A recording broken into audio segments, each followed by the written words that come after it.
in the classes and objects exercises, classes underscore q6 is a problem that a lot of people are having issues with.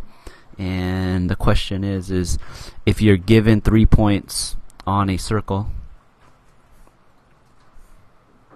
and you know that they're on the circle, then how can you find the center of the circle?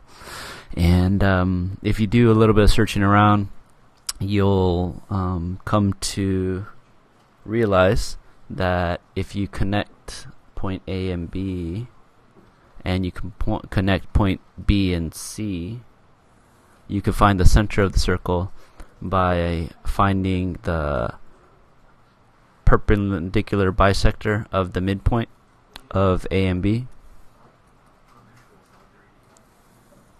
and the perpendicular bisector of the midpoint of B and C, and where they cross is the center. Alright, so that's the idea. And how do you actually program that? Well, you need to first of all find the midpoint of A and B. And if you look up the midpoint formula, you'll see that I think it's x1 plus x2 divided by 2, and then y1 plus y2 divided by 2. That'll give you the midpoint there. And then to find the line here, you need to get the inverse the slope, right? And use that x and y to find the equation of the line.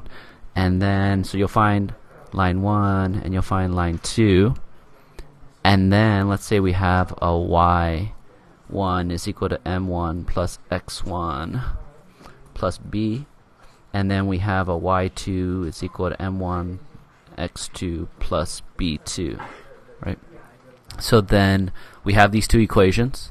So what is this drawing telling us? Is that where they are equal to each other is where the center is. And so here we have two variables. We have x1 and y1.